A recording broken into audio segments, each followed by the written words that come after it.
When I came back from the client meeting, the fifth floor was empty. Our desks, computers, even the plants we'd kept alive through endless late nights, gone. In their place, a sleek new setup gleamed under the sunlight, perfectly arranged for the company's new star, Kyle. My team was huddled by the elevator, pale, silent. They'd been told we were being moved downstairs, to the basement, no windows, broken air conditioning, storage boxes stacked against the walls like a prison. Greg, our boss, stood in the hallway, arms crossed, smirking. "Client-facing teams need the best offices," he said. "You'll manage fine in the basement." I didn't argue. I didn't shout. I just looked at my team and said, "Pack your bags." They thought I meant for the basement. I didn't. Flashback. The first time I met Greg. He was magnetic. Talked fast, shook your hand like he was closing a deal with you personally. He told me I was the missing piece to his department, said we'd build something unshakable. For 2 years, I believed him. We took the smallest accounts and turned them into the department's backbone. I defended him in meetings when other executives called his methods reckless. I shielded him from client complaints. But Greg was the kind of man who thought loyalty was just another resource, like office supplies, to be used up. The first crack appeared 6 months ago. A deal I'd nurtured for a year suddenly wasn't mine anymore. Greg handed it to Kyle, a fresh hire with a jawline like a recruitment ad and a LinkedIn full of buzzwords. "Optics," Greg said. "You're better with the small stuff." Then came the sudden restructuring. My budget was cut in half without warning. Promises of promotions evaporated. And slowly, my team's work started appearing in presentations with Kyle's name on it. The basement move was the final insult. But by then, I was already halfway through my plan. I'd spent the past 3 months building something quiet, off the company radar, a consulting branch under my own name. I wasn't poaching clients, not yet. I was building trust, offering informal advice, helping them solve problems Greg didn't even know existed.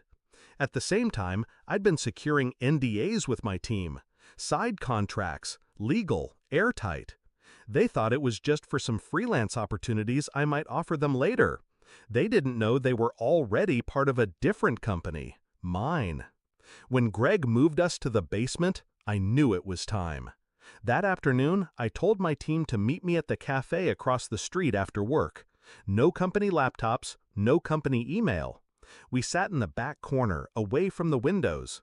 I laid it out. The clients, the contracts, the escape route. I told them that if they wanted out, they could walk into new jobs, same pay, better terms, by Monday morning. All 5 said yes without hesitation. Execution began that weekend. I filed my resignation quietly on Friday night, set to take effect Monday at 9 a.m. But I didn't send it to Greg. I sent it to the board, along with a report, detailed, time-stamped, showing how Greg had been misrepresenting project data and taking credit for my team's work. Monday morning, my team didn't show up to the basement, or the 5th floor. They were in our new office, 1 block away. Clients who'd been on the fence about renewing with the company signed with me instead. Greg called me at 10 a.m. "You can't just take them," he hissed. "I didn't," I said. "They left." "You think you can build something without me?" I smiled, though he couldn't see it. "Already did." I hung up. The real confrontation came a week later. Greg showed up at my new office. He didn't knock, just barged in like he still owned the air I breathed. His suit was rumpled, his tie was loose. "You're destroying me," he said. I leaned back in my chair. "No, Greg, you destroyed yourself the moment you decided Kyle was worth more than the people keeping you afloat." His jaw tightened.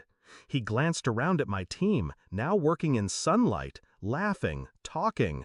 He saw what I'd built, and that it was already bigger than the cramped little empire he'd stolen from me. "You'll regret this," he said. I met his eyes. "No, you will." He left without another word. Now, Our client list is growing. My team is thriving. And Greg's department?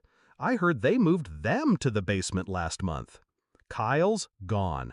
Took another job after his big accounts mysteriously dried up.